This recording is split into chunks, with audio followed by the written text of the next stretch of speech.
tilbaka Isuzu D-Max Lux og þessi tiltekni Isuzu D-Max Lux hann kemur með ekstra 33 tommu breytingu frá Arctic Trucks. Þetta alvöru trukkur og það sem ég ætla að nota þennan trukk í að ná henni fullkomnu auglýsingamynd og þar sem að ég á farartækinu til að ná þessari fullkomnu auglýsingamynd þá getum við farið á ýmsa óvenjulega staði. Þannig að ég ætla að keyra upp á gullkistu. Það svona ívið að verða of seint að keyra upp á gullkistu á þessum árstíma. En á þessum bíla þá held ég að það sé alveg örugglega hægt.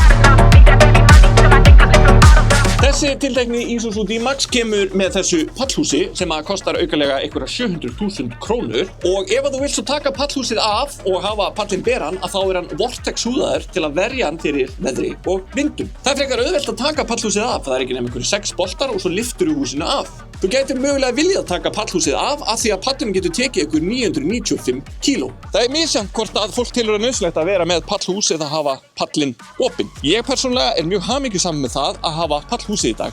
Það þýðir að ég hef þurran stað til að geyma dróna minn og aðrar myndavélagræjur á. Fyrir svona myndatöku þá þarf að merkja bílinn rétt, þannig ég ætla að taka rauðu númerinn af þessum bíl og merkja hann verkinu sínu. Það hefur verið mission hjá mér að komast upp á þessa gullkistu. Ég eiginlega búinn að stefna að því núna í 20 ár. Ég reyndaði mig seinast fyrir 20 árum síðan. Reyndar að þá voru ég og félagi mínir þá á Lötu Sport, komist ekki alla leið. Helst samt í dag að ég komist alla leið. Á meðan að við erum að rúlla hægt og rólega upp þessa fjallshlíð, þá get ég tekið ykkur í gegnum helstu tölurnar á þessum bíl. Þessi bíl með svokallað Rough Terrain Mode og ætla ég að prófa það núna. Ég ætla líka að setja hann í lágadrifið. Ekki af því ég kannski sérstaklega þarf að gera það, heldur af því að mig langar til að gera það. Þessi bíl með 4 cylindra díselvél sem 1,8 lítra. Vélin hefur einhver 160 hestöfl og 360 Nm af togi. Það sem ég kann svo vel að meta við þennan bíl það það að allt í honum mjög analóg. Til dæmis ef þú þarft að setja bílinn í fjölhjóladrifið eða lágadrifið eða háadrifið þá gerur það bara með takka, með höndunum sem hérna. Þú þarft ekki að grafa inn í kerfið til að finna þetta. Þetta allt hérna. Þetta svona rosalega mikill akstursbíl. Til dæmis ef þú ætlar að fikta í miðstöðunni þá ertu með alvöru takka til þess, þú getur ekki gert það inn í afþreyingakerfinu. Að því sögðu að þá allt það sem í afþreyingakerfinu mjög einfalt. Afþreyingakerfið getur gert mjög lítið sem mjög gott. Þetta bara nokkrir takkar og þessi takkar þeir gera það sem að þeir eiga að gera. Það ekki einhverjir valskjáir bak við andra valskjái, þú bara finnur það við fyrstu snertingu. Stundum þarf það ekki að vera stærsti bílaframleiðandi í heiminum til að gera hlutina einfalda og skiljanlega. Þarna gullkistan, þetta þarna. Sjáu þess að þetta dögum mínir og herrar, þetta ástæðan fyrir því að maður þarf að kaupa sér Isuzu D-Max til að komast bókstaflega í hæstu hæðir, til að sjá þetta með eigin augum.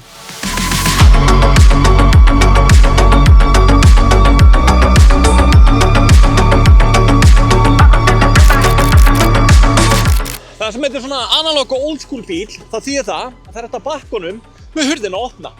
Og svo líka eins og að Isuzu viti nákvæmlega hver markhópurinn sinn út af því að ef þú ýtir á heim eða home að þá á heimaskjánum hallamælir. Ég hef aldrei prófað svona hill descent control áður, en ég ætla að gera það núna. Það 12% halli niður á við, það stórgrýtt og það hált og stundum smá snjór. Þetta getur bíllinn óbúðslega vel sjálfur. Ég ekki með fætur á bremsu eða bensíngjöf eða neitt. Þetta allt bíllinn.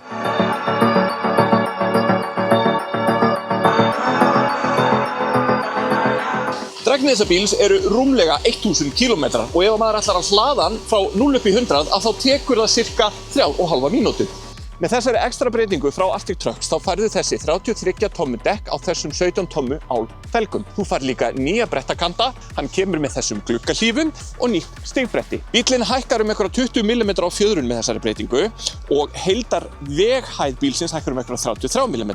Óbreyttur Isuzu D-Max getur vaðið einhverja 800 mm af vatni, þannig að með þessari breytingu getur þessi bíl vaðið einhverja 833 mm. Bíllinn jú vinnu þjarkur og elskar hann að draga hluti, enda getur hann dregið ykkur 3,5 tonn. Myndin í gær var kannski ekki auglýsingamynd ársins. Eiginlega var ferðalagið skemmtilegra.